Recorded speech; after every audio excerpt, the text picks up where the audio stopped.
स्वागत है आप सभी का। आप देख रहे हैं R9 टीवी। आपके साथ मैं हूं पंकज रौतेला। वक्त हो गया दिन की सबसे बड़ी बहस महापंचायत का। भी आप जश्न की तस्वीरें देख रहे थे, प्रधानमंत्री नरेंद्र मोदी को सुन रहे थे, लेकिन मौजूदा हालात में सवाल केवल बीजेपी की जीत का नहीं है, सवाल मोदी के चेहरे का नहीं है, सवाल तमाम विपक्ष को लेकर भी हैं। लेकिन इन सब के बावजूद जो नारा शुरू हुआ था, सबका साथ सबका विश्वास विकास से लेकर, वो नारा आज कहां पहुंचा है? क्योंकि 2014 में शुरुआत हुई और उसके बाद धीरे धीरे कारवां ऐसा बढ़ा कि उपचुनाव हो या फिर विधानसभा चुनाव, खासकर बिहार चुनाव, बड़ा चुनाव और वहां पर एनडीए की सरकार का बनना, उपचुनाव में बीजेपी को सफलता मिलना, ये सब श्रेय बीजेपी के कार्यकर्ताओं को प्रधानमंत्री मोदी ने दिया है। और आज बात विपक्ष पर भी होनी चाहिए कि विपक्ष अपने आप को पेश तो करता है कि टक्कर देंगे, लेकिन है कहां पर। हमारे साथ मेहमान जुड़े हुए हैं, उनसे आपका तारुफ कराएं। मनोज मिश्रा जी बीजेपी से हैं, कपिल श्रीवास्तव समाजवादी पार्टी से, हिलाल नकवी जी कांग्रेस से हमारे साथ, अशोक सिन्हा साहब हमारे साथ हैं राजनीतिक विश्लेषक, नीरज राय जी प्रवक्ता टीएमसी, धर्मवीर चौधरी बीएसपी से हमारे साथ, अमिताभ अग्निहोत्री जी चर्चा की शुरुआत करेंगे। सर, जिस तरीके से जश्न मनाया गया इसकी हकदार बीजेपी है, लेकिन 2014 से जो बात शुरू हुई थी, जो दौर शुरू हुआ था, वो खत्म नहीं हुआ, यानी मोदी मैजिक अभी भी चल रहा है क्या? मुझे लगता है कई बार घटनाएं इस ढंग से घटती हैं जहां आपको आग्रह पूर्वाग्रह छोड़कर, क्योंकि हमारी मन में इच्छा क्या है, इससे घटनाएं नियंत्रित नहीं होती देश की राजनीति की। तो जो घट गया उसकी समीक्षा कई बार आग्रह पूर्वाग्रह से मुक्त होकर कर लेनी चाहिए। वही करने आज हम आए सारे मित्रों के साथ। कोरोना की विभीषिका 1908 के बाद, यानी उस समय का तो कोई आदमी अब होगा नहीं, 1908 के बाद इतनी बड़ी विभीषिका, इतनी बड़ी त्रासदी भारत की आंखों ने पहली बार देखी। इस इतनी बड़ी त्रासदी से जो लोग सर्वाधिक प्रभावित रहे, दो राज्य बीमारी के अलावा, उनमें उत्तर प्रदेश और बिहार था, जहां लाखों की संख्या में उनके प्रवासी मजदूर वापस लौटे। वो दृश्य भारत ने देखे, विश्व ने देखे, हजारों किलोमीटर पैदल चल के लोग गए। उस परिस्थिति में कोई सत्तारूढ़ दल जब चुनाव में जाता है तो सांस तो उसकी भी फूलती है, उसको भी लगता है कि राम राम जपो भैया, पता नहीं गाड़ी कहां डूब जाए नाव। और जब राज्य में 15 साल आप रह चुके हो, स्वाभाविक है तमाम किस्म की अलग अलग प्रकार की एंटी इनकम्बेंसीज होती हैं, और फिर आप वापसी कर लें। और बीजेपी का स्ट्राइक रेट बिहार में इसलिए महत्वपूर्ण क्योंकि बिहार में बीजेपी के पास राज्य में कोई नीतीश कुमार या तेजस्वी यादव के समकक्ष का नेता नहीं जिसका चेहरा अक्रॉस द स्टेट इस्टेब्लिश्ड हो, यानी all credit goes to Narendra Modi prime minister. तो एक बात तो स्थापित हुई कि ट्विटर पर, एएनआई में, पार्लियामेंट में, अखबार में क्या राजनीतिक लोग कह रहे हैं वो बात अलग जी, लेकिन देश में नरेंद्र मोदी का ब्रांड अभी चल रहा है, चमक रहा है। इतनी बात हर किसी को स्वीकार करनी चाहिए, अगर वो अपनी पार्टी का भी भला चाहता है, विपक्षी भी। और जो थेथरई करे कि ना जी कुछ नहीं जी, ऐसा जी वैसा जी, उसको मेरी शुभकामनाएं। आप बीमारी ही नहीं समझेंगे तो आप उस मर्ज का दवा तो कभी नहीं खोज पाएंगे, ये जान लीजिए। मध्य प्रदेश में बहुत भीषण उपचुनाव था, आम चुनाव से ज्यादा महत्वपूर्ण उपचुनाव था मध्य प्रदेश में। कांग्रेस की क्या स्थिति हुई? उसकी 28 सीटें थी, 8 उसके पास आई, सब कुछ गवा दिया। शिवराज सिंह मजबूत हुए,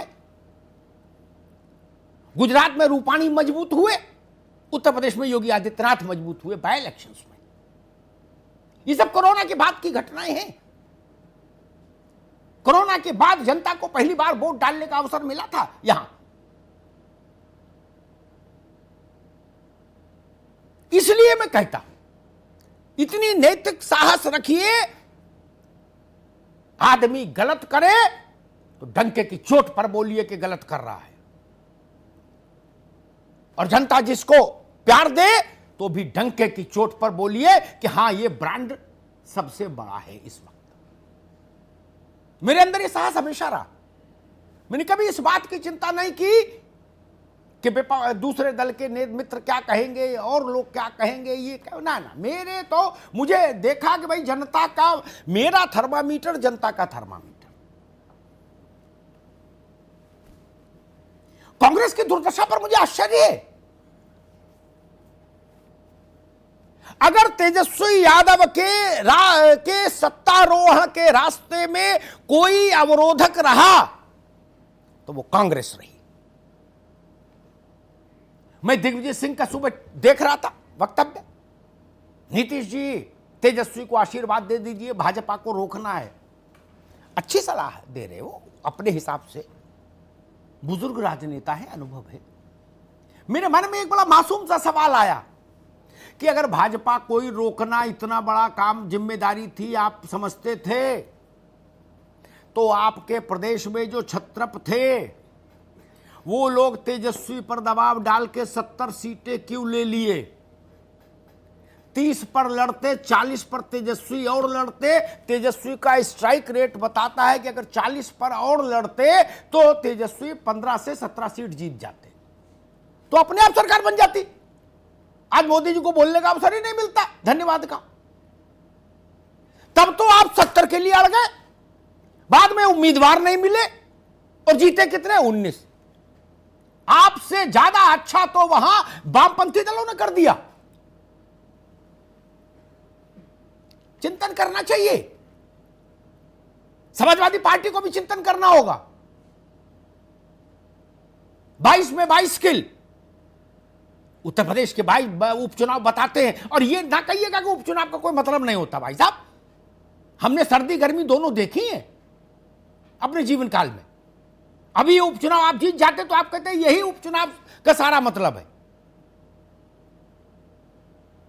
और बसपा का तो भंटे ढार हो गया, पता नहीं हाथी कहां गया, किस नैनो साइज में कन्वर्ट हो गया हाथी, उसके साइज पर अब समस्या आ रही है। इसलिए मुझे लगा कि इस पर एक बार चर्चा होनी चाहिए। मैं सबसे पहले कांग्रेस के साथ बात शुरू करूंगा, क्योंकि राष्ट्रीय फलक पर वही एक पार्टी है, कमजोर हालत में है अलग बात है, लेकिन वही एक पार्टी है।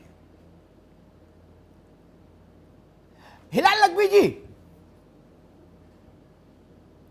आज किसी ने कहा मुझसे कि आप देख लो जिसका हाथ कांग्रेस ने पकड़ा है इधर रीजनल फोर्सेस में, वो डूब गया।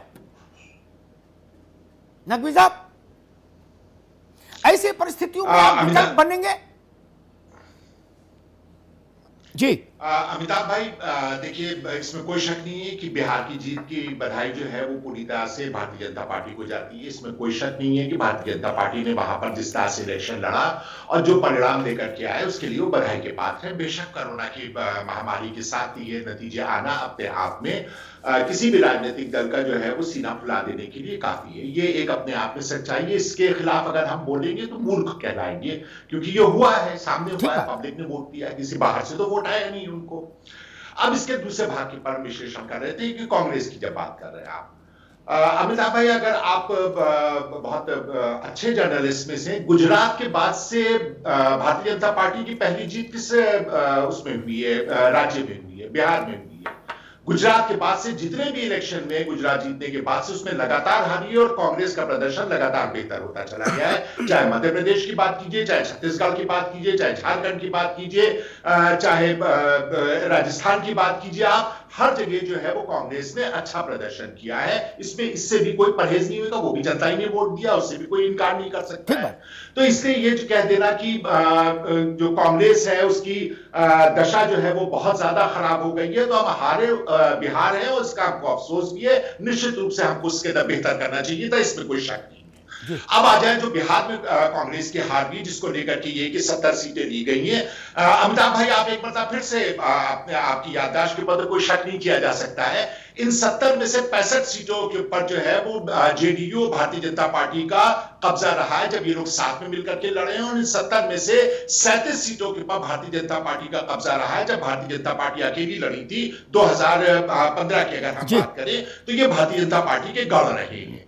यहां के ऊपर ये कोई वजह नहीं है कांग्रेस के हारने की। कांग्रेस हारी है इसलिए हारी है क्योंकि उसने सही तरह से मेहनत नहीं की, अपनी बात को सही तरह से नहीं पहुंचाया। इससे तो कोई इनकार ही नहीं कर सकता।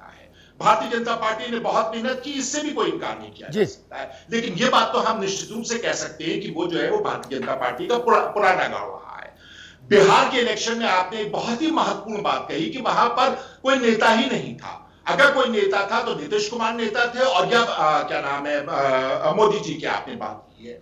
वहां पर तेजस्वी यादव बिल्कुल नए निकल करके आए हैं नेता। इससे पहले कि इनका जो प्रदर्शन रहा है वो हमने आपने दोनों ने देखा है। लोकसभा की अगर हम बात करें, एक महीने के अंदर जिस तरह से आरजेडी ने और कांग्रेस ने वहां पर मेहनत की है, तो निश्चित रूप से हमको रिजल्ट बहुत अच्छे मिले हैं। हाँ, हम सत्ता में नहीं आ सकते, सत्ता में से बड़ी सीटें हार गई हैं, इसमें कोई शक नहीं। ठीक बात, आपने अच्छी बात की, और मैं इस बात से मुझे बड़ा संतोष हुआ कि मेरे मित्र हिलाल लकवी देश के कुछ उन चुने हुए बहुत सीमित है वो प्रजाति, उस ढंग के नेता हैं, प्रवक्ता हैं, जो सच कहने का मादा रखते हैं। अपनी पार्टी के प्रति मोह होना अलग चीज है, निष्ठा होना अलग चीज है, लेकिन सूरज को चंदा कह देना, चंदा को सूरज कहना, ये थेथरई कहलाती है बिहार की भाषा में। नीतीश जी कहते थे ये थेथरोलॉजी है, अग्निहोत्री जी है, थेथरोलॉजी से बचो। मैं सब सारे मित्रों से भी कह रहा हूं जिनके पास अब चलूंगा। हाँ, ये बात ठीक है, मैन ऑफ द सीरीज में मोदी जी को मानूंगा। गुजरात, मध्य प्रदेश, उत्तर प्रदेश, बिहार, यानी पार्टी को ब्रांड बनाना और खुद एक बड़ा ब्रांड बने रहना लगातार। लेकिन मैन ऑफ द मैच जब मुझे चुनना होगा बिहार का पर्टिकुलरली, तो मैं उस नौजवान को चुनूंगा, तेजस्वी को। बहुत अच्छा चुनाव लड़ा, बहुत अच्छा चुनाव लड़ा, और हार के 100 स्पष्टीकरण होते हैं, जीत तो जीत होती है, लेकिन तेजस्वी ने अच्छा चुनाव लड़ा, और इस चुनाव ने बिहार को एक नेता दे दिया। और मेरी ही एनालिसिस कहती, बाद में अशोक भाई के पास जब जाऊंगा तो शायद वो बेहतर ढंग से देखेंगे, वो इन चीजों को बड़ा माइन्यूटली ऑब्जर्व करते। मेरे हिसाब से बिहार में आने वाले समय में भारतीय जनता पार्टी और तेजस्वी यादव, दो दल आरजेडी और बीजेपी मुख्य भूमिका में रहेंगे। जेडीयू कहीं थोड़ा बहुत इधर समाहित हो जाएगा, थोड़ा बहुत उधर समाहित हो जाएगा, रिलेवेंट नहीं रहेगा, ऐसा मुझे लगता। खैर, कपिल श्रीवास्तव उत्तर प्रदेश पे लौटते हैं। आपने नारा दिया 22 में 22 किल। अरे कहीं साइकिल तो चली नहीं महाराज, और ये मत बताना कि वहां 2000 वोट मिले, वहां 6000 वोट मिले, मैं इस स्टैटिस्टिक्स में नहीं जा रहा। अगर आप ये बताना चाहते थे कि 22 में 22 किल के नारे पे भरोसा करो, तो 7 में 3 तो जीतते भाई। और मल्हनी भी कोई समाजवादी पार्टी के पराक्रम से नहीं जीती, वो पारस बाबू की सीट थी, उनके लड़के लड़ रहे थे। पारस बाबू का भी देहांत हुआ था, पुराने नेता थे मुलायम सिंह जी के काल के, इसलिए वो सीट निकल गई।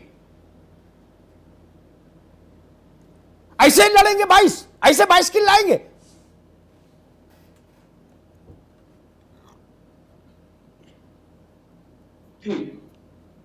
अमिताभ जी, आपने जो प्रश्न किया है समुचित है, और सबसे पहले मैं भारतीय जनता पार्टी के प्रवक्ता बैठे हैं, इनके माध्यम से पार्टी को बधाई देता हूं। वो संघर्ष के रास्ते पे चले, और उस संघर्ष के रास्ते पे हमारी भी पार्टी चली। अंतर सिर्फ इतना रह गया कि जो 6 सीट वो पाए, वो उन्होंने अपनी पुरानी खोई हुई पाई, और हमने अपनी एक खोई हुई पाई। आत्म अवलोकन, चिंतन, ये सारी विषय वस्तु किसी पार्टी के लिए अपने लोगों के बीच में होती जी। और मेरे ख्याल से सारे दल के, चाहे कोई चुनाव जीते या चुनाव हारे, यह विश्लेषण होना ही चाहिए कि हम क्यों जीते और हम क्यों हारे, और हारने वाले को तो विशेष करके करना। जी एक चीज मैं अमिताभ जी कहना चाहता हूं, जी जब हम लोग 2017 का इलेक्शन लड़े थे, उस समय हम लोगों ने अपनी पार्टी में एक शुचिता का यज्ञ किया था, जिसके बदौलत जो उस समय की परिस्थितियां बनी थी हमें काफी डेंट कर गई थी। और हम जो कांग्रेस के साथ मिलकर के चुनाव लड़े, उस समय जो वोट प्रतिशत पाए थे जी लगभग उतना हम अकेले इस चुनाव में पाए। दूसरी चीज एक बात कहना चाहिए, ठीक है भाई, हमने मुद्दों पे चुनाव लड़ा। ठीक है। अब ये सब ये फिर थेतराई हो जाएगी। मुद्दे हमको सब पता, महाराज कौन के सब बिना मुद्दे को लड़ता है क्या? वो ना छोड़ो, प्रैक्टिकल बात करो यार। कपीश बाबू रुक जाओ, अभी रुक जाओ। ये प्रैक्टिकल बात करो, मुझे फिर इरिटेशन होता है। हाँ, ये कोई सेमिनार थोड़ी ना है कि मुद्दों पे चुनाव लड़ा। कहां कौन, सबको पता है चुनाव किस लिए लड़ा जाता है। चुनाव जीतने के लिए लड़ा जाता है भाई, कोई सब है। धर्मी चौधरी, आप भी जब मैं चुनाव पर चर्चा कर रहा था, बाई इलेक्शंस पर, तो 2-1 बार आप थे मेरे साथ। आपने भी कहा था कि हाथी जिधर पूंछ घुमा देगा उधर जय जयकार हो जाएगी, बहन जी जिधर कृपा दृष्टि कर देंगी उधर बम्पर विक्ट्री हो जाएगी, दिस हो जाएगा, दैट हो जाएगा। मामला तो सुपड़ा साफ हो गया। अब ये मत कहिएगा कि बसपा जन आंदोलन है, सामाजिक सुधार आंदोलन, ये नहीं, इसके अलावा।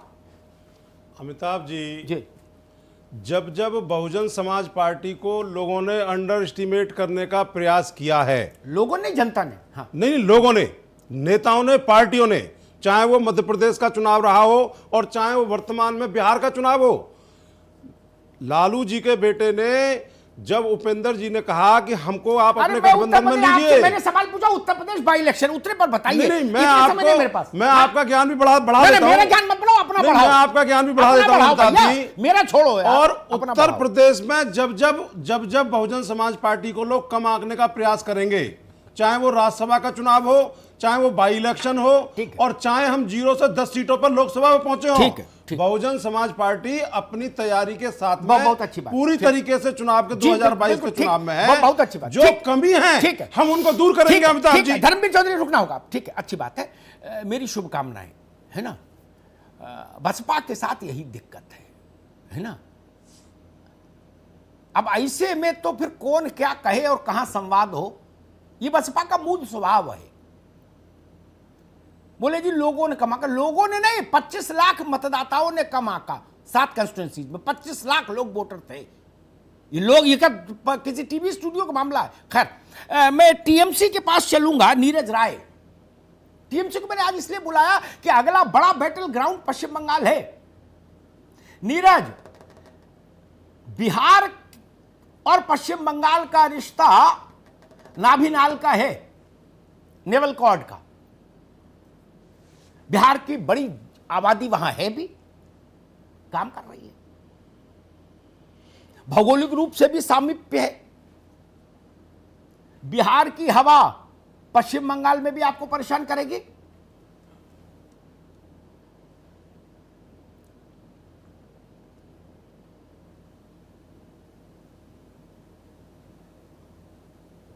नीरज राय, आवाज नहीं आ रही है आपकी। अच्छा चलिए ठीक है, अभी देखते हैं। जी आ गई आवाज? जी आ गई, आवाज आ गई। मेरा सवाल बिहार, मैं आपको अरे सवाल मैं आपको यह स्पष्ट कर देना चाहता हूं। अरे सवाल सुन लिया कि नहीं? वो उतना सुन लिया हूं, मैं सुन लिया हूं, उतना सुन लिया हूं जितना आप हमसे पूछना चाहते थे, मैं सुन चुका हूं उसको। जी ठीक है जी। अब देखिए, अभी जो चर्चा आप भी कर रहे थे, 2 चीजें हैं अमिताभ जी। एक संयोग और एक थिथुरालाजी। इन दोनों का कोई ज्ञान विज्ञान नहीं होता है। जो आपने कहा कि मोदी जी ही ऑल इन वन है बीजेपी के लिए, तो मोदी जी और पूरा उनका सिस्टम आज बहुत दिन से बंगाल में अपना पूरा खाका तैयार करके बैठा हुआ है। वहां पर आज तक कई मुद्दों पे आपके साथ में डिबेट किया हुआ हूं, जो चीजें बात किया हूं, आगे निकलकर आप भी उसको स्वीकार भी किए हैं।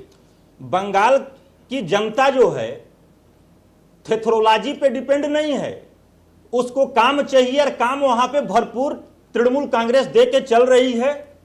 और इनके जो चीजें निकल कर आती है, 2-3 चीजों पे निकल कर आते हैं, विकास पे तो काम ही नहीं करते हैं। विकास तो शर्मा गया है आज के समय में। ठीक ठीक, ये लोग सिर्फ चिल्लाना जानते हैं अच्छा, और कुछ नहीं कर सकते। और बिहार का चुनाव ने स्पष्ट कर दिया है कि मोदी जी आने वाले समय में ग्राम पंचायत स्तर पे भी भारतीय जनता पार्टी के स्टार प्रचारक की भूमिका निभाएंगे।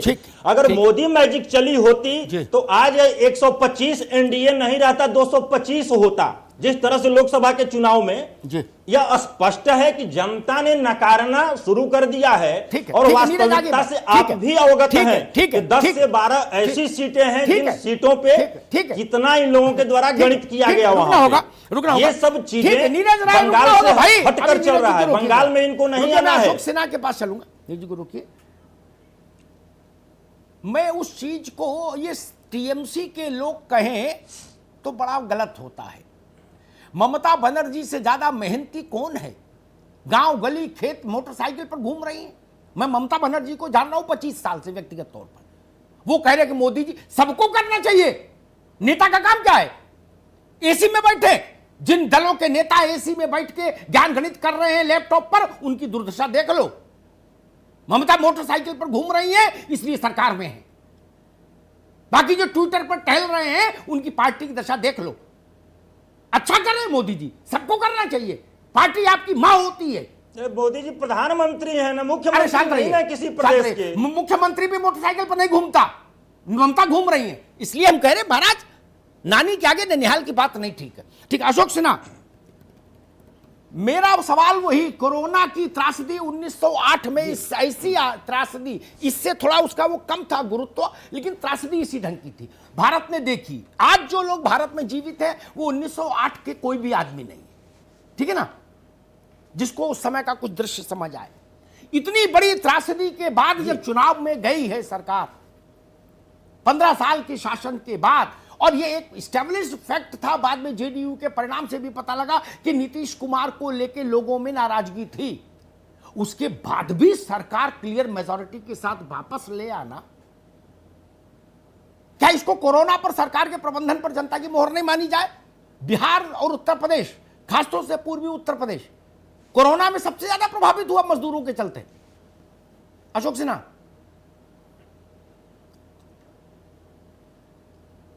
पूरा विश्व जो है यह जानता है कि भारतवर्ष ने कोरोना की सुव्यवस्था अन्य देशों के मुकाबले अच्छी की, नंबर 1।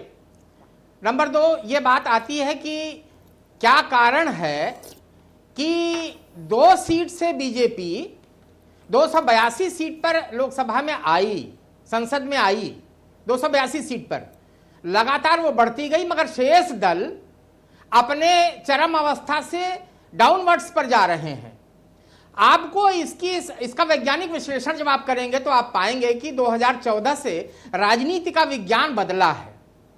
जनता में विश्वास, कार्यकर्ताओं में उत्साह और विकास का ब्लूप्रिंट, अगर 3 बातों पे जनता का विश्वास जम जाए तो वह बिना भेदभाव के, बिना जातिगत दृष्टि को ध्यान में रखते हुए वोट देने का काम करती है। अब वह जनता नहीं है जो पहले 1950 से लेकर के और आप 60 सालों तक जिसको घुमाते रहे। जनता अब विकास का ब्लूप्रिंट मांगती है, आपका मैनिफेस्टो नहीं पढ़ती और ना आप पहुंचाते हैं सबके पास मैनिफेस्टो छाप करके, मगर वह देखती है कि क्या आप 2014 के बाद मोदी ने जो किया, उन्होंने कहा मैं प्रधान सेवक हूं, निस्वार्थ भाव से उसने काम किया, जनता में विश्वास पैदा किया, कार्यकर्ताओं में उत्साह पैदा किया। भारतीय जनता पार्टी ने संगठन के रूप में बहुत अच्छी व्यवस्था की, चुनाव की, सुनियोजित व्यवस्था की, जिसका परिणाम आपको देखने को मिल रहा है। मैं उस मेथोडोलॉजी की बात कर रहा हूं जो 2 से 282 तक ले गई है। जी ठीक है, ठीक है अशोक जी। मनोज मिश्रा के पास मेथोडोलॉजी जो दूसरे लोगों की है, मैं ये सोच रहा हूं कि यहाँ ऐसा बुद्धि की कमी नहीं है, दोबारा आऊंगा आपके पास, लोगों की कमी नहीं है, मगर वह डाउनवर्ड्स को जा रहा है। अभी रोकूंगा, मैं मनोज मिश्रा जी के पास चलूंगा, भारतीय जनता पार्टी के प्रवक्ता है। एक बात कहूंगा, उपचुनाव पर हम लोगों ने 2-3 बार चर्चा की इसी मंच पर। सपा, बसपा और कांग्रेस के नेताओं ने मुझसे कहा कि भाई आपको क्या तकलीफ है, हमारा सबसे बड़ा चेहरा उतरे नहीं उतरे, हम लोग इतने सक्षम हैं कि बिना उतरे व्यवस्था कर लेंगे, जीत जाएंगे सब जगह। मैंने तब भी मित्रवत सलाह दी थी कि लोकतंत्र में उतरना चाहिए, जनता के दरवाजे जाना चाहिए, क्यों नहीं जाएंगे भाई? जो लोग जीत रहे हैं वो वही कर रहे हैं। ममता बंगाल में वही कर रही है, नवीन बाबू वही कर रहे हैं उड़ीसा में, ट्विटर पर नहीं खेल रहे। तो मेरे मित्रों ने मुझे गलत ठहरा दिया, बोले अमिताभ जी आप जानते नहीं, वो तो इशारा कर देंगे तो 7 सीटें हम जीत लेंगे। सबके नतीजे देख लिए और लोगों को इस बात पर आपत्ति थी कि योगी आदित्यनाथ क्यों उतरे हैं बाई इलेक्शन में। मैंने कहा गजब, अपने उतरे नहीं, उसकी चिंता करने के बजाय इस पर दुबले हो रहे हो कि योगी आदित्यनाथ क्यों उतरे। उतरना चाहिए, क्यों नहीं उतरेंगे? पार्टी मां होती है और जो लोग पार्टी को मां नहीं मान सकते वो लोग राजनीतिक कार्यकर्ता नहीं हो सकते अच्छे। मनोज मिश्रा, जी हाँ। हम आपको उत्तर प्रदेश तक कन्फाइंड रखेंगे। बिहार एक आरंभिक विषय था, उस पर चर्चा कर ली हमने। समाजवादी पार्टी और बसपा और कांग्रेस में इधर जुम्बिश आई जब से लल्लू जी आए, और भारतीय जनता पार्टी, और 7 सीटों का परिणाम भाजपा ने उससे क्या अर्थ निकाला, क्या निष्कर्ष निकाला है? देखिए अमिताभ जी, मैं बहुत इस बात से गदगद नहीं हूं कि उत्तर प्रदेश में हम लोगों ने 5 सीटें जीत ली, 6 सीटें जीत ली, 6 सीटें जीत ली। मैं भारतीय जनता पार्टी की मेथोडोलॉजी आपको बताना चाहता हूं, जैसा कि आपके एक्सपर्ट बता रहे हैं। ये भारतीय जनता पार्टी राउंड दी क्लॉक चुनाव के मोड में रहती है। अब जैसे उत्तर प्रदेश में हमने 6 सीटें जीत ली, और उसी दिन जिस दिन सीटों के विजय का अभियान था, उसी दिन जिस दिन परिणाम आया उसके एक दिन पहले भारतीय जनता पार्टी के प्रदेश अध्यक्ष और संगठन मंत्री माननीय सुनील बंसल जी, माननीय स्वतंत्र देव सिंह मंडल स्तर के कार्यक्रमों की बैठकों में थे। ये आप हमारी पार्टी की वेबसाइट पर देख सकते हैं और हमारे फेसबुक के पेज पर देख सकते हैं। मतलब ये कि भारतीय जनता पार्टी ये मानती है कि अगर हमें चुनाव जीतना है तो हमारा संपर्क और संवाद जनता के साथ रहना चाहिए। और हमने चाहे सरकार में रहे हों और चाहे हम संगठन में रहे हों, भारतीय जनता पार्टी लगातार अपने कार्यकर्ताओं के माध्यम से जनता से संपर्क और संवाद में रहती है, पहली चीज। दूसरी चीज ये है कि जब विपक्ष क्रेडिबिलिटी की भी बात है कि मोदी जी की जो क्रेडिबिलिटी है वो देश की जनता स्वीकार करती है, वो जो कहते हैं उसको स्वीकार करती है। इसका एक उदाहरण दे दें कि जब लाल बहादुर जी शास्त्री ने कहा था कि एक बार भोजन करो तो देश की जनता ने एक बार भोजन किया था, उसी तरह श्रीमान मोदी जी ने कहा कि गैस की सब्सिडी संपन्न वर्ग छोड़ दे, तो लगभग देश के 1.5 करोड़ लोगों ने गैस की सब्सिडी छोड़ दी, जो संपन्न वर्ग था। तो ये मोदी जी की क्रेडिबिलिटी है, जो उनकी बात कहते हैं उस पर विश्वास है। अब आइए उत्तर प्रदेश पर। उत्तर प्रदेश की जनता को योगी जी की क्रेडिबिलिटी पर भरोसा है। योगी जी जो बात कहते हैं दिल से कहते हैं, दिमाग से नहीं कहते, वो उसको महसूस करते हैं और पूरा करते हैं। ये दूसरी बात हो गई।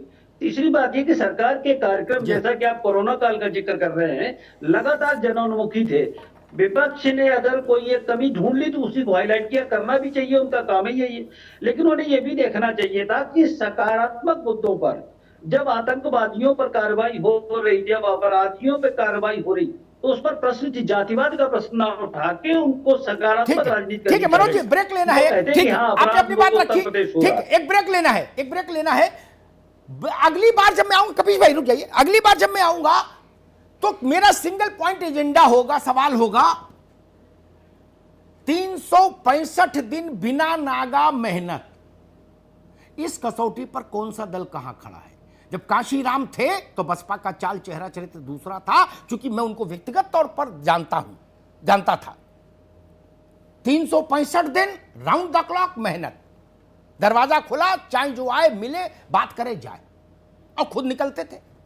जब से राजमहल बना तब से गिरते गए और तबीयत यहां तक पहुंच गई, खराब हो गई। मुलायम सिंह यादव पार्टी बनाई, 19 महीने के भीतर सरकार में आ गए थे। 19 महीने के भीतर कोई गांव, खेड़ा, तहसील ऐसा नहीं जहां मुलायम सिंह यादव जाते ना हो। और 365 दिन, मैं एक बात कह के बात ब्रेक पर चला जाऊंगा, मुझसे किसी छोटे राजनेता ने, हिलाल भाई, अटल जी ने एक बार कहा कि अग्निहोत्री, मुलायम सिंह यादव उत्तर प्रदेश में अकेले ऐसे नेता हैं जो 365 दिन सक्रिय रहते हैं, 2400 घंटा। क्या ये कॉम्प्लीमेंट छोटा था क्या? कांग्रेस के अब तक के अध्यक्ष, अब लल्लू जी हैं, ये थोड़ा बेचारे संघर्ष कर रहे हैं, लेकिन इससे पहले के जो बाबू साहब लोग थे, ठंडे में बैठे, निकले ही नहीं महीनों। और अब ये ट्विटर आ गया, जो कुछ कहना सुनना इसी कह के अपना निपट लिए। 365 दिन शहर में रहिए, जनता के बीच रहिए, पार्टी संगठन लोगों के दरवाजे जाए। उत्तर प्रदेश में कितने राजनीतिक दल हैं जो ये कह सकते हैं कि हम उत्तर प्रदेश के 10 करोड़ 5 करोड़ लोगों के घर की घंटी बजा चुके हैं? नहीं है। भाजपा वाले ये तो करते हैं कम से कम। सियासत में मेहनत का फल जीत होती है, और मेहनत कौन कितनी कर रहा है, कौन जमीन पर उतर रहा है, सवाल इसी को लेकर है। अमिताभ जी के पास सीधे चल रहे हैं, प्लीज सर। हिलाल भाई, सबसे एक ही सवाल 365 दिन कार्यकर्ताओं के लिए उपलब्ध नेतृत्व और जनता के बीच खुद जाए मुखिया, यह तर्क मुझे मान्य नहीं होगा। सारे मित्रों से कह रहा हूं कि नहीं, हम तो जाते हैं। आप पार्टी का चेहरा नहीं है ना मित्र। मुखिया जो सबसे बड़ा चेहरा है, कि सक्रिय है क्या उत्तर प्रदेश में कांग्रेस से? हिलाल नकवी। अमिताभ भाई, इसके अंदर अगर आप इजाजत दें तो इसको 2 हिस्सों में हम जवाब देना चाहेंगे। छोटा सा जवाब, सबसे यही पूछना है जी बिल्कुल छोटा सा देंगे जवाब। देखिए, एक बात बहुत सही है, बिल्कुल सच है, इसके अंदर कोई वो नहीं है। हम साल भर मेहनत करें, उसके बाद में फिर जब हम इम्तिहान दो, रिपोर्ट कार्ड में हमको पासिंग नंबर ना मिले, तो हमारे मेहनत के ऊपर प्रश्न चिन्ह उठाया जाएगा, और निश्चित रूप से हर कोई उठाएगा कि भाई आप मेहनत कर रहे थे तो कहां कर रहे थे, क्या काम कर रहे थे। तो इसलिए हमारी पार्टी के ऊपर ये प्रश्न चिन्ह उठाना निश्चित रूप से बिल्कुल सही है, क्योंकि हमारा रिपोर्ट कार्ड उतना अच्छा उत्तर प्रदेश के नहीं दिख रहा है। हम मेहनत कर रहे हैं या नहीं कर रहे हैं, ये पता रिपोर्ट कार्ड से ही लग सकता है, और कोई रास्ता नहीं। दूसरी बात जो आपने कही कि पार्टी के मुखिया जो है वो जाता है या नहीं जाता है, अमिताभ भाई जाना चाहिए, ये बात हम मानते हैं कि जाना चाहिए। लेकिन एक दूसरा इसका रास्ता ये होता है कि मुखिया जो है वो सरलता पूर्वक सबको उपलब्ध हो सके। और इस वक्त जो उत्तर प्रदेश के हमारे अध्यक्ष हैं अजय सिंह लल्लू साहब, वो निश्चित रूप से 24 घंटे उपलब्ध है, और किसी को किसी तरह की कहीं भी उत्तर प्रदेश में अगर कोई दिक्कत होती है, ठीक है हिलाल भाई, ठीक है, संक्षेप में सबसे बड़ा हम लल्लू जी के लिए कह सकते हैं कि वो मेहनत कर रहे हैं और लगातार। ठीक है, मेरा आपकी बात सिरमाते, मेरा सवाल लल्लू जी को लेकर था ही नहीं। मैं जब बोलता हूं कि उत्तर प्रदेश में कांग्रेस का सबसे बड़ा चेहरा, तो प्रियंका गांधी के लिए बोलता हूं। लल्लू और आरपीएन सिंह और प्रमोद तिवारी और सलमान खुर्शीद के उपलब्ध रहने से बात नहीं बनेगी। उत्तर प्रदेश है ये मित्र, पांडुचेरी नहीं है। ठीक, कपिल श्रीवास्तव, वही सवाल आपसे, एक छोटा सा जवाब। आपका नेतृत्व 365 दिन आप सबके लिए उपलब्ध, टेलीफोन पर, फिजिकली, और प्रदेश भर के दुख सुख में सशरीर जाना, बड़े अभियानों का खुद नेतृत्व करना। ये नहीं कि कपीश चले जाओ, कपीश के जाने से वो मैसेज नहीं जाएगा ना। कपीश जी गलत तो नहीं कहा दोस्त? अमिताभ जी, बिल्कुल आपने अपने नजरिए से सही बात कही है जी। और एक चीज मैं आपको ये जरूर कहना चाहूंगा जी कि 365 दिन जो पार्टी का सबसे बड़ा चेहरा होता है, उसको पूरे उत्तर प्रदेश या भारत का चेहरा है तो पूरे भारत को उसको गवर्न करना होता है अपने कार्यक्रम। और ये अपेक्षा की जाए कि वो 365 दिन गांव के अंदर चौपाल लगाएगा, नहीं, ये नहीं कहा मैंने, आपने गलत समझ लिया। ये कहीं नहीं, 365 दिन उपलब्ध रहे और जनता के दुख सुख में जाए। 365 दिन तो दुख होता नहीं जनता को, नहीं, ये कहा था, आपने गलत समझ लिया मित्र। हाँ। नहीं, एक चीज हम ये कहना चाहेंगे कि देखिए, जीत और हार ये 2 शब्द ऐसे हैं कि जीतने के बाद विश्लेषण का तरीका दूसरा होता है और हारने के बाद उसके विश्लेषण का तरीका दूसरा होता है। ठीक ठीक, मैं सिर्फ इतना आपको कहना चाहता हूं कि समाजवादी पार्टी का संगठन, मैं आंतरिक रूप से आपको बता रहा हूं कि भारतीय जनता पार्टी ज्यादा मजबूत है दरअसल पर। हमको पता है कपिश भाई, और हमारे समय कम है, ठीक है, समय कम है। मुलायम सिंह यादव के आरंभिक राजनीतिक जीवन को देखिए, उससे समझिए, वो भी समाजवादी पार्टी के नेता थे, वो फॉरवर्ड ब्लॉक के नेता नहीं थे, है ना? उनसे समझिए, तब आपको समझ में आएगा मैं क्या पूछ रहा हूँ, क्या कह रहा हूँ। ठीक है, थैंक यू कपिश भाई। धर्मेंद्र चौधरी, जो सवाल मैंने हिलाल भाई से पूछा, कपिश जी से पूछा, वही सवाल आपकी पार्टी के लिए। अमिताभ छोटा सा रिस्पॉन्स दीजिए। अमिताभ जी, बहुजन समाज पार्टी देश की 3रे नंबर की बड़ी पार्टी है। हम मध्य प्रदेश में भी जीतते हैं, छत्तीसगढ़ में भी जीतते हैं, बिहार में भी जीतते हैं, राजस्थान में भी जीतते हैं, और उत्तर प्रदेश में बहन कुमारी मायावती जी 4 बार इस सूबे की सीएम रही हैं, और 5वीं बार भी हम जनता के सहयोग से और अपने पार्टी के नेतृत्व के आशीर्वाद से, जनता के आशीर्वाद से फिर 22 में जीतेंगे। थैंक यू भाई। समाप्त मैं समझ गया, बाकी सबको तो कुछ चर्चा हो भी सकती है, कोई राय विमर्श हो भी सकता है। बसपा उस क्रॉनिक डिजीज की ओर बढ़ गई है जहां राय विमर्श सलाह किसी की जरूरत ही नहीं, उसका तो मैं समझ ही गया। ठीक है, अब मैं उस विश्लेषण में नहीं जाना चाहता 4 बार कैसे बने है, छोड़ दीजिए, उस बहस में नहीं जाना चाहता, अभी समय नहीं मेरे पास उतना। लेकिन नीरज राय के पास मैं चलूंगा। ऐसा बहुत कम होता है कि मैं सवाल लेकर जाऊं और उस सवाल का उत्तर में वो पार्टी जिसके पास मैं सवाल लेके जा रहा हूं मैं खुद उसको 100% मार्क्स दूं। मैं ममता बनर्जी को जब वो लोकसभा में थी, मंत्री थी, तब भी उनकी उपलब्धता अद्भुत थी। हम लोग उनको कॉरिडोर में रोककर कुछ भी बात कह लेते थे, सुन लेते थे। मुख्यमंत्री है तब भी अकेली महिला पूरे बंगाल भर में हर जगह अपनी छाप लेके खड़ी है। नीरज राय, आप मानते हैं कि नेता का, मुखिया का सक्रिय रहना पार्टी के लिए बहुत जरूरी होता है? केवल कार्यकर्ताओं से बात नहीं बनती? जी बिल्कुल मानता हूं ममता भाई। वास्तविकता यही है कि वो हिंदुस्तान के अंदर वर्तमान में पहली ऐसी नेता हैं कि जो अपवाद दिनों को छोड़ दिया जाए तो प्रतिदिन 5, 6, 7 कार्यक्रमों को करती हैं। नुक्कड़ पे जाकर वो नुक्कड़ पे वहां के तमाम अधिकारियों को और वादी प्रतिवादियों को बैठाकर वो निस्तारण करती है। फेसबुक लाइव एक एक चीज क्या बोलती हैं वह भी लोगों के सामने निकल कर आता है। बाढ़ का समय हो, कोई आपदा हो, बाइक पर बैठकर विदाउट एनी प्रोटोकॉल निकल कर जाती हैं।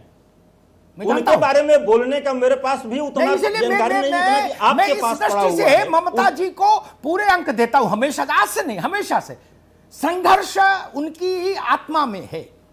आत्मा में इतना संघर्ष मैंने पश्चिम बंगाल में ज्योति बाबू के समय से आज तक किसी को करते नहीं देखा। प्रणब दा हो गए, बहुत बड़े बड़े लीडर हुए पश्चिम बंगाल में, लेकिन ममता जैसा संघर्ष ना बाबा ना। भारतीय जनता पार्टी को इतना संघर्ष क्यों करना पड़ रहा है? ममता है वहां इसलिए। ये कांग्रेस की सरकार होती तो लड़ाई इतनी लंबी थोड़ी जाती। कोरोना काल में रोज वो सुबह से लेकर रात तक भी बाहर रही है। ठीक नीरज भाई। अशोक सिन्हा जी, लोग कहते थे पुरानी चीजें हो गई, अब नया मैनेजमेंट आ गया, लेकिन मैं मानता हूं भारत की राजनीति में फिजिकल एक्सर्शन यानी जनता के बीच में सशरीर नेता का जाना, उपलब्ध रहना, चिट्ठी पत्री, खतो खिताबत, टेलीफोन पर उपलब्ध रहना, ये सारे घोषणा पत्रों से बड़ा घोषणा पत्र है। जो इस पे नहीं चलेगा वो तो रेस से बाहर। ठीक सोच रहा हूं क्या भैया?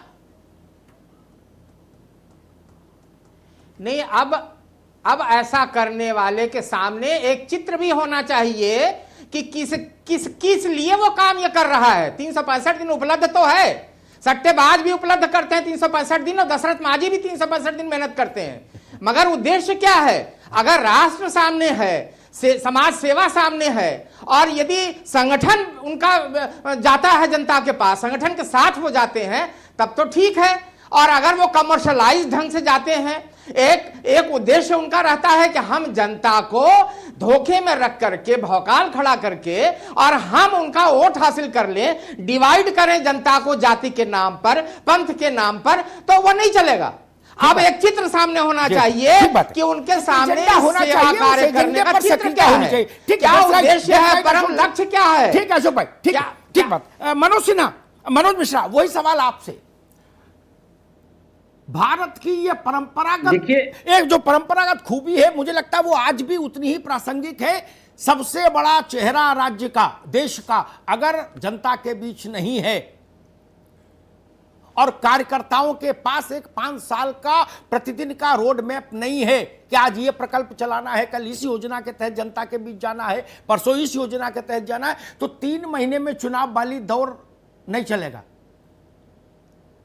देखिए अमिताभ जी, इन जो दलों की उत्तर प्रदेश के संदर्भ में हम बात कर रहे हैं, वो व्यक्तिवादी दल है, और भारतीय जनता पार्टी संगठन प्रधान है, जिसे कैडर बेस्ड हम कहते हैं। हाँ। तो हमारे यहाँ संगठन की गतिविधियां जनता से संपर्क के साथ हर समय चलती रहती है। आप पिछले 1 साल का रिकॉर्ड उठाकर देख सकते हैं कि भारतीय जनता पार्टी अपने कार्यक्रमों से, नीतियों से, संगठन के नेतृत्व से जनता से संपर्क और संवाद कायम किए हुए। दूसरी बात जो अभी अशोक सिन्हा जी ने कही कि एक प्रतिबिंब होना चाहिए, तो हमारे सामने जो भारतीय जनता पार्टी का एक एक कार्यकर्ता, उसके सामने भारत माता का एक प्रतिबिंब है, जिसके चरणों से लेकर उसके शिखर तक तिलक करने का हमारा लक्ष्य है। और हम समन्वित तभी आप लगातार 8 राज्यों में चुनाव हारे थे। चौधरी जी वक्त इजाजत नहीं दे रहा राज्यों में चुनाव लगातार हारे हैं। अमिताभ जी आपके पास आ रहे हैं, संवाद की टिप्पणी कीजिए प्लीज सर। धर्मेंद्र चौधरी जी, मनोज मिश्रा जी, आपको रुकना होगा प्लीज प्लीज।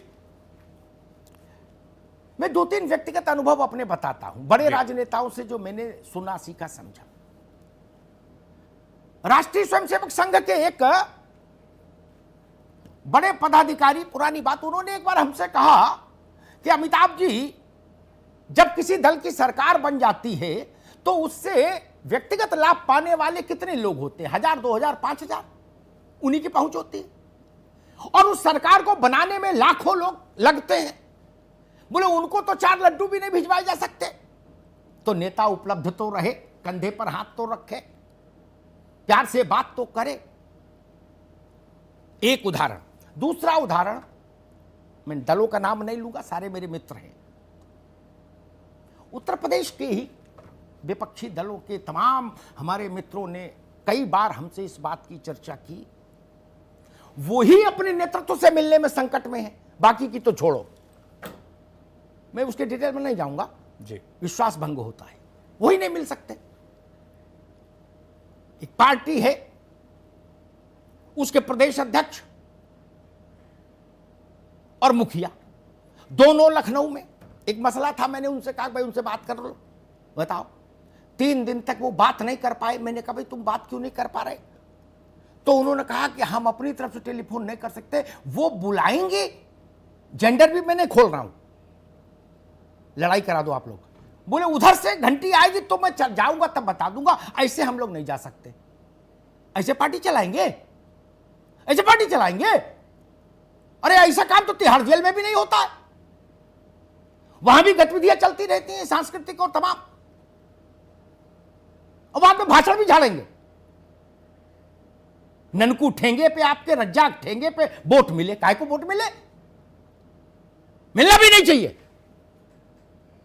इसलिए मैंने कहा मुझे राजनारायण लुभाते हैं, मुझे बहुगुणा लुभाते हैं, मुझे नारायण दत्त तिवारी लुभाते हैं, मुझे मुलायम सिंह लुभाते हैं, मुझे कल्याण सिंह लुभाते हैं। इस मेहनत के मामले में काशीराम जी लुभाते हैं। जनता के बीच उपलब्ध, सहज रूप में, और हर के कंधे पे हाथ रखने की बात करना एक व्यक्तिगत बात हो गई। और जब आप लोग इसको मैसअप करते हो ना बचने के लिए, कहते नहीं जी हमारे यहां का ब्लॉक का जो इकाई का यूथ मोर्चे का है वो गया था।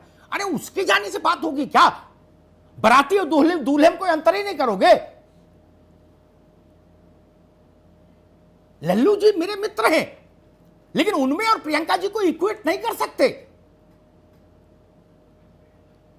अच्छा हम करें, जब आप खाली बैठे हो घर में, कोई काम दूसरा नहीं, कोई दूसरा बड़ा एजेंडा नहीं, तब तो निकलो कम से कम। या तो पता हो कि भाई चलो अभी जीतन मांझी का नाम लिया गया, पहाड़ खोद रहे हैं, तो समझ में आती बात। घर में बैठे चुप्पे, निकलेंगे नहीं। क्यों भाई? निकल जाएंगे तो महिमा मिट जाएगी क्या? कुछ रुबाब में कमी आ जाएगी? मिलना चाहिए। मैं ज्यादा बहस लंबी नहीं करना चाहता था, इसलिए उस विषय को मैंने थोड़ा सा टाल दिया। वरना ऐसी लोकतंत्र में स्थिति दुखद है। मैं सिर्फ संकेत में कहूंगा, जहां पार्टी के कार्यकर्ता और नेता अपने मुखिया से ना मिल पाए। इससे शर्मिंदगी वाली कोई बात हो नहीं सकती। अरे मिलने के लिए सोर्स लग रहा है, डूब मरना चाहिए। यह परिस्थिति आ गई। अब फिर चुनाव का विश्लेषण क्या करेंगे आप? फिर काय को विश्लेषण कर लो? आपको तो चुनाव पता ही परिणाम क्या आएगा। जनता के बीच जाना ही चाहिए। और अंतिम बात ये जो मुझे लगता है महत्वपूर्ण है, मेरी बात से हिलाल भाई सहमत होंगे, नीरज राय भी सहमत होंगे, और मन में कपीश बाबू भी सहमत होंगे। धर्मवीर जी की पार्टी थोड़ी दूसरे मूड की है, इसलिए उनको छोड़ो अभी। जब तक कार्यकर्ता को, नगर अध्यक्ष को, जिला अध्यक्ष को, तमाम आनुषंगिक संगठनों को निरंतर आप ऐसा योजनाएं नहीं देते रहेंगे कि वो हर घर जाएं, मोहल्ले में कुंडी खटखटाएं, लोगों से मिलें अलग अलग योजनाओं पर, तब तक आपका प्रत्यक्ष संपर्क कैसे होगा? आप कोई 6 महीने में चुनाव जीतना चाहता है, कोई 3 महीने में, और कुछ तो ऐसे हैं जो 1.5 महीने में जीतना चाहते हैं। वो दरवाजे ही 1.5 महीने के लिए खोलते फिर बंद कर लेते। बिल्कुल ना जी ना, जनता इतनी छोटी है क्या? मेरे पास भाजपा और उसके विरोधी दलों में कोई फर्क नहीं। मेरा तराजू सीधा, इसीलिए आप देखिए मैंने ममता बनर्जी की कितनी तारीफ की। ममता बनर्जी का संघर्ष अद्भुत है। उनकी विचारधारा से आप सहमत हो असहमत हो कुछ भी हो, लेकिन संघर्षशील महिला है। मैंने देखा कोरोना काल में वो एक सब्जी मंडी में जाके वहां गोले खींच रही थी चाक से सड़क पर कि भाई इतने इतने दूरी गोला बनाओ, खुद बना रही थी, कह रही थी इसमें खरीद खड़े हो। चीफ मिनिस्टर, ममत्व तो दिखता है, बिल्कुल अपनत्व तो दिखता है। और ऐसे ऐसे लोग जिनकी पार्टी में पूरी सेवा जीवन बीत जाता है, मैं पूछता हूं कितनी बार मिले? कहते भैया 3 बार, वो भी जन्मदिन में मिल, दूर से। ऐसे काम होगा? अरे काशी विश्वनाथ में भी दर्शन होते हैं, बांके बिहारी में भी दर्शन होते हैं, अजमेर शरीफ में भी दर्शन हो जाते हैं। आप लोग उनसे भी बड़े हो गए। ये मैं कार्यकर्ताओं का दर्द बयान कर रहा हूं, मुझे मिलने में कोई समस्या नहीं जी। जो लोग इस ओर नहीं लौटेंगे उनके लिए संकट रहेगा। जनता को आप लड्डू नहीं दे सकते, बिल्कुल। तो कम से कम इतना तो करो, कभी मिल लो, बात कर लो, कंधे पे हाथ रख लो। एक लोकसभा चुनाव हार गए, गठबंधन की टिकट से एक मेरे मित्र लड़े थे उत्तर प्रदेश से। हारने के बाद वो आए मीटिंग में, कपिश भाई सुन लेना क्या, वो हमसे कह रहे थे कि भाई साहब वो बहुत बड़ा अमाउंट बताए जिससे वो नीचे आ गए। बोले वो आए, उन्होंने अपना बात कही, भाषण दिया, चले गए। हम नमस्ते भी किए, साइड में खड़े थे, तो बोले हमारी ओर देखे भी नहीं। जेंडर नहीं खोल रहा हूं क्या, नहीं तो चौधरी जी नाराज हो जाएंगे। अरे कंधे पे हाथ रख देते, कहते चिंता नहीं करो अगली बार जिताएंगे। क्या जा रहा था, अनार जलाया, फुस हो गया, बोले चलो जी जाओ घर जाओ, दिवाली मन गई। भाजपा से ये तो सीखिए कम से कम, अच्छी चीज जहां से मिले वहां से सीखिए। नेता सक्रिय रहे, संगठन सक्रिय रहे, और ऐसे थेथरोलॉजी में अब कुछ रखा नहीं जिसमें ये सवाल उठे कि जी प्रधानमंत्री क्यों गए राज्य के चुनाव में, मुख्यमंत्री क्यों गए जी। अरे तो आप लोग क्या यूएन में जाके भाषण दोगे? आपका काम ही ये है, जनता के बीच जाइए। बिल्कुल। मुकदमा जीतना चाहते हैं, वकील के रूप में पेश नहीं होना चाहते जनता की अदालत में। वकील कह रहा हम मुंशी भेज दे रहे हैं, मुंशी की बात नहीं चलेगी अदालत में। धन्यवाद, बहुत शुक्रिया आप सभी मेहमानों का। अमिताभ जी आपका भी बहुत बहुत शुक्रिया। सवाल बीजेपी के विकल्प और विपक्ष की हालत का था, और आज के समय में देश के दंगल से लेकर राज्यों के चुनाव तक आखिर विपक्ष कहां खड़ा है, चर्चा के जरिए आपने जाना और समझा। महापंचायत में आज इतना ही। बाकी खबरों के लिए आप रहे 9 टीवी के साथ।